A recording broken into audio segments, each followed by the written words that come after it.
सेव्यमान पावनाङ्घ्रिपङ्कजं ज्ञानयज्ञसूत्रमिन्दुशेखरं कृपाकरं नारदादियोगिवृन्दवन्दितं दिगम्बरं काशिकापुराधिनाथ कालभैरवं भजे।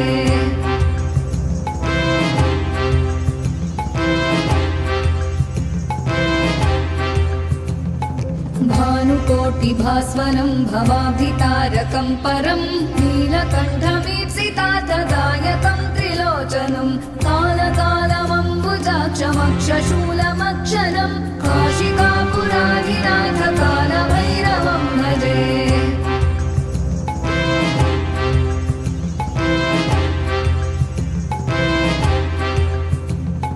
शूलटङ्कपाशदण्डपाणिमादिकारणं श्यामकायमादिदेवमक्षरं निरामयं भीमविक्रमं प्रभुं विचित्रताण्डवप्रियं काशिकापुराधिनाथ कालभैरवं भजे।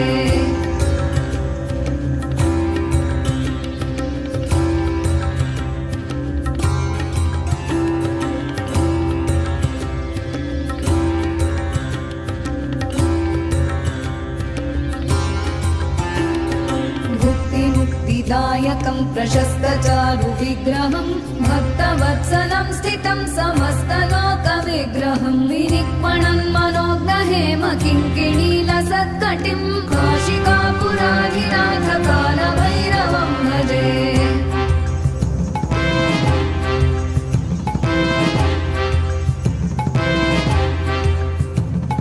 धर्मसेतुपालकं त्वधर्ममार्गनाशकं कर्मपाशमोचकं सुशर्मदायकं विभुं स्वर्णवर्णशेषपाशशोभिताङ्गमण्डलं काशिकापुराधिनाथ कालभैरवं भजे।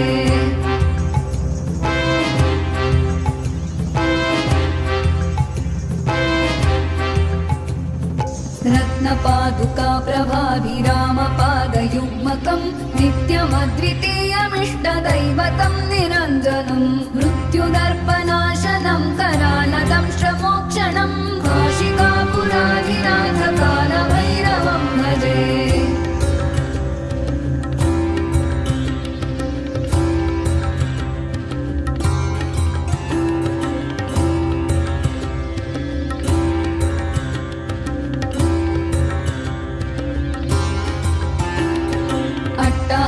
भिन्न पद्मजाण्डकोशसन्ततिं दृष्टिपातनष्टपापजालमुग्रशासनम् अष्टसिद्धिदायकं कपालमालिकाधरं काशिकापुराधिनाथ कालभैरवं भजे।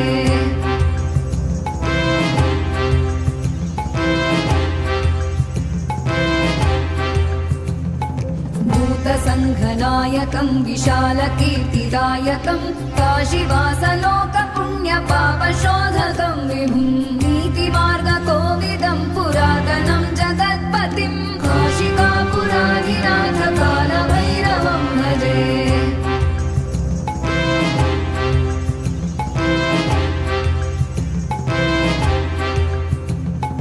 कालभैरवाष्टकं पठन्ति ये मनोहरं ज्ञानमुक्तिसाधनं विचित्रपुण्यवर्धनं शोकमोहदैन्यलोभकोपतापना